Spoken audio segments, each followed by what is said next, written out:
So, hello everyone, Jai Shri Sham, and welcome back to Management Hustles with another important topic of insurance and risk management, that is about principles of insurance, or we can say principles of insurance contract. So, let's start with the introduction that what does the principles of insurance contract are.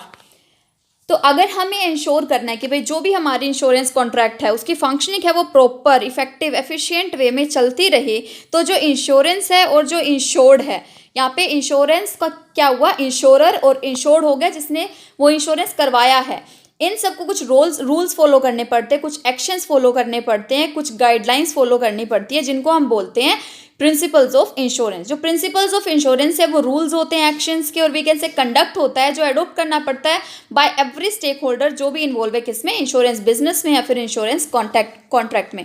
अगर हम principles of insurance contract बात करते हैं तो हमें basically 7 principles जो हमें follow करने पड़ते हैं while we are engaging in any insurance contract. First principle is principle of utmost good faith, second is proximate cause, third is insurable interest, fourth indemnity, fifth subrogation, sixth contribution and seventh one is loss minimization जिसे हम mitigation भी बोल सकते हैं। So let's start and discuss all the principles of insurance contract one by one. So the first insurance principle is, हमारा principal क्या बोलता है, principle of utmost good faith. अब यहाँ पे जो फर्स्ट लाइन में दिया हुआ है कि जो एक कॉन्ट्रैक्ट ऑफ इंश्योरेंस है वो क्या है, अबरमिस फिडाई है, इसको हम क्या बोलते हैं, इसका दूसरा नाम ही है अटमोस्ट गुड फेथ। तो यहाँ पे क्या हुआ, एक जो कॉन्ट्रैक्ट है इंश्योरेंस का उसको कैसा कॉन्ट्रैक्ट होना चाहिए, अबरमिस फिडाई, that means a contract found on utmost good faith. अब यहाँ पे गुड फेथ की क्या बात की गई है, यहाँ पे बात की गई है कि जो इंश्योरर है और जो इंश्योर्ड है उनको डिस्प्ले करके चलनी चाहिए, जो भी उनकी मतलब जो भी हमें डिसिप्लिन लेके आने ना कॉन्ट्रैक्ट में, जो भी हमें सारी वर्किंग करनी है वो सारी क्या हो, खुली हुई हो, इंश्योरर की साइड से भी और इंश्योर्ड की साइड से भी। यहाँ पे होता है कि भाई जो भी हमारा इंश्योर्ड है वो उसे अपने इंश्योर्ड कौन है, वो पर्सन जिसने इंश्योरेंस करवाया है, और इंश्योरर कौन है, वो पर्सन जिसने इंश्योरेंस किया है। मतलब इंश्योरेंस कंपनी हुई इंश्योरर और इंश्योर्ड हुआ वो पर्सन जिसने इंश्योरेंस करवाया है।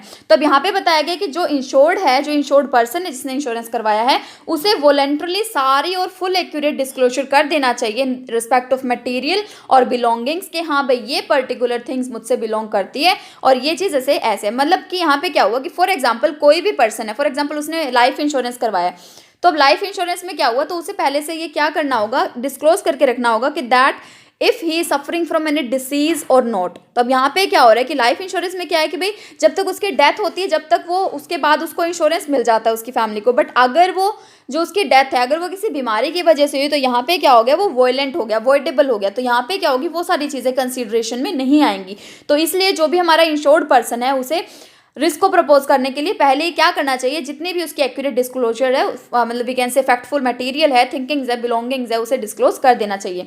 अब अगर इंश्योर डिस्क्लोज कर रहा है, वैसे ही इंश्योरर जो है, जो इंश्योरेंस कंपनी है जो इंश्योरेंस करेगी, उसको भी अपनी सारी चीज़ें क्या करनी चाहिए, क्लियर टर्म्स में जो भी उनके टर्म्स एंड कंडीशन है उनको क्या करना चाहिए, डिस्क्लोज करना चाहिए। अब यहाँ पे कि हाँ भाई अगर वो डिस्क्लोज नहीं करते हैं और अगर कोई ऐसा सम ऑफ कॉन्ट्रैक्ट है इंश्योरेंस का, तो वो क्या हो जाएगा, वॉइडेबल हो जाएगा। क्यों, क्योंकि वहाँ पे कुछ ऐसी टर्म्स एंड कंडीशन आएंगे जो उस इंश्योरेंस को क्या बना देंगी, वॉइडेबल बना देंगे। सो this was the principal that is about utmost good faith in insurance contract.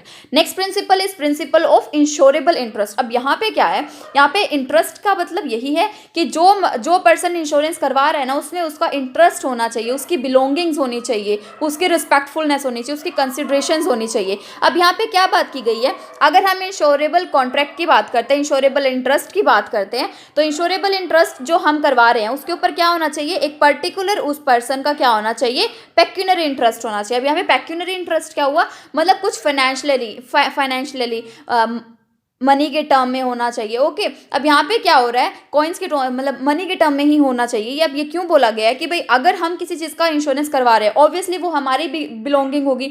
अब कल को अगर मैं ताजमहल का इंश्योरेंस करवाना चाहूँ तो उससे मेरी बिलोंगिंग नहीं है, वो बस एक टूरिस्ट प्लेस है, मैं वहाँ घूमने ज़रूर जा सकती हूँ, बट वहाँ यहाँ पे ये चीज़ भी कही वॉइडेबल हुई क्योंकि वो मेरी बिलोंगिंग्स नहीं है, मैं उसका इंश्योरेंस नहीं करवा सकती। तो वहाँ पे जहाँ पे भी भाई मैं इंश्योरेंस करवा रही हूँ वहाँ पे मेरा पेक्यूनरी इंटरेस्ट कहीं ना कहीं मैटर करना चाहिए। अब यहाँ पे क्या बोल रखा है कि जो इंश्योरेंस है उसके अंदर एक इंश्योरेबल इंटरेस्ट होना चाहिए, जो भी मैं इंश्योरेंस करवाने वाली हूँ, और जो भी इंश्योर्ड है उसका इंटरेस्ट होना चाहिए, उसको प्रिजर्व करके रखने के लिए। कोई भी चीज़ है या फिर जिस भी लाइफ को हम इंश्योर करना चाहते हैं, अगर we are doing any life insurance. अब यहाँ पे क्या गया है ये भाई बस इंश्योरेंस इंटरेस्ट बस इतना बोल रहा है कि हाँ जो भी हमारा इंश्योरेंस है ना, मतलब जो करवा रहा है उसको कहीं ना कहीं सफ़र जो हो रहा है ना वो मतलब सेल्फ में होना चाहिए, मतलब जो पर्सन खुद है उसको उस चीज़ से फाइनेंशियली सफ़र होना चाहिए, ताकि ये हो कि हाँ भाई उसका जो पेक्यूनरी इंटरेस्ट है वो कहीं ना कहीं सफ़र करे फाइनेंशियली और we can say emotionally, physically, किस भी टर्म में। तो so this was about the principle of insurable interest. Next principle is principle of indemnity.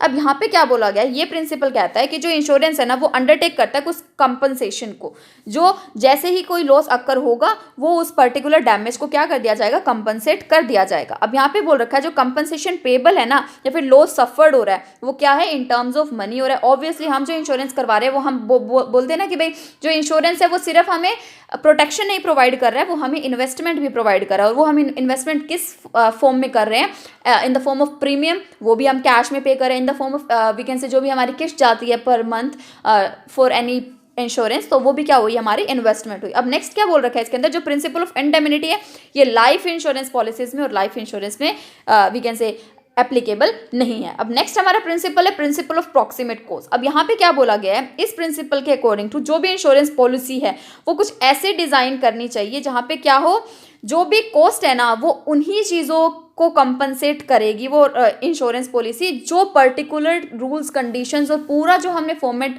Disclose किया था इंश्योरर ने इंश्योर्ड को while planning for any insurance policy, वहाँ पे जो भी रूल्स एंड रेगुलेशन दी हुई थी कि हाँ भाई आपको पर्टिकुलर इस लॉस के ऊपर आपको, फॉर एग्जाम्पल अगर हम लाइफ इंश्योरेंस करवाते हैं तो आफ्टर डेथ और मतलब टिल डेथ हम वो लाइफ इंश्योरेंस उनको मैच्योरिटी पीरियड पे उनको पे कर देते हैं। वहाँ पे क्या थी भाई, लाइफ एक क्या थी, वो उनकी पेरल्स थी, इंपॉर्टेंस थी कि हाँ भाई ये किस चीज़ से जुड़ी हुई है, लाइफ से जुड़ी हुई है। तो यहाँ पे जो भी उनके पेरल्स अभी कैसे स्टेटेड है ना उस पॉलिसी फॉर्मेट में, तो सिर्फ उन्हीं का कंपनसेशन उसको मिलेगा। फॉर एग्जाम्पल कोई ऐसी मिस हैपनिंग हो जाती है तो जो मोस्ट प्रॉक्सिमेट कॉज होगा ना उस हैपनिंग का, उसको कंसिडरेशन में लेके उसको क्या कर दिया जाएगा, कंपनसेट उस पर्टिकुलर लॉस को कर दिया जाएगा। नेक्स्ट है हमारा प्रिंसिपल ऑफ सब्रोगेशन। अब यहाँ पे क्या बात हो रही है, यहाँ पे ये हो रही है for example it refers to कि हाँ भाई जो भी राइट है ना इंश्योरर का क्या है कि वो स्टैंड ले किस चीज़ के लिए, कि भाई जो भी वो सेटलमेंट हो रही है ना क्लेम के लिए in respect of recovery from alternative source. अब यहाँ पे क्या हो रही है, थर्ड पार्टी की।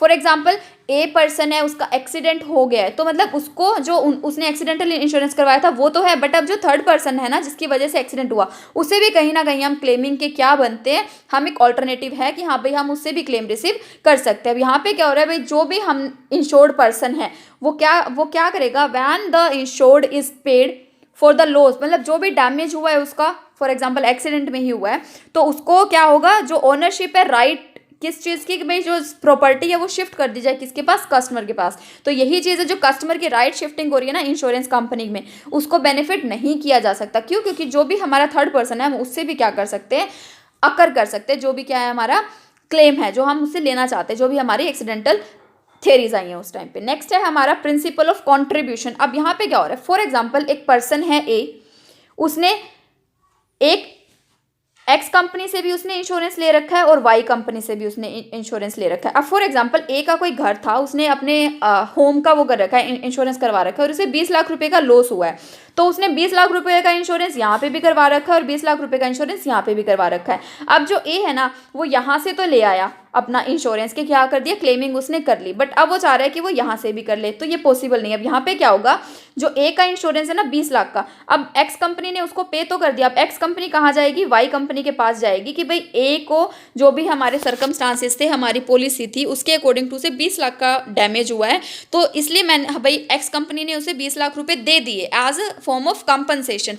तो अब एक्स कंपनी क्या वाई कंपनी से कंपनसेशन मांगेगी कि हाँ भाई 10 लाख रुपए मैं बियर करूंगा और 10 लाख रुपए कौन बियर करेगा, आप बियर करोगे। तो ये क्या है, प्रिंसिपल ऑफ कॉन्ट्रीब्यूशन। अब नेक्स्ट है हमारा प्रिंसिपल ऑफ लॉस मिनिमाइजेशन। अब इसको हम क्या बोलते हैं, प्रिंसिपल ऑफ मिटिगेशन भी बोलते हैं। मिटिगेशन एफर्ट्स हमने पढ़े ना, डिजास्टर मैनेजमेंट में हो गया, हमारे प्रोजेक्ट मैनेजमेंट में। यहाँ पे क्या होता है, ये एक ऐसी फॉर्म है जहाँ से हम क्या कर सकते हैं, हमारे रिस्क को मिनिमाइज कर सकते हैं, उनको कुछ एफर्ट्स लगा के, उनकी कुछ ऐसी मैनेजमेंट करा के, टूल्स यूज करके मैक्स टू मैक्स हम क्या कर सकते हैं, हमारे लॉसेस को मिनिमाइज कर सकते हैं। अब ये क्या है, ये प्रिंसिपल बोलता है कि प्रिंसिपल ऑफ मिटिगेशन है। ये प्रिंसिपल ये स्टेट करता है कि ये इंश्योर्ड की ड्यूटी बनती है कि वो ऐसे रीजनेबल स्टेप्स लेता रहे ताकि जो भी उसका लॉस और डैमेज है ना वो कम से कम हो।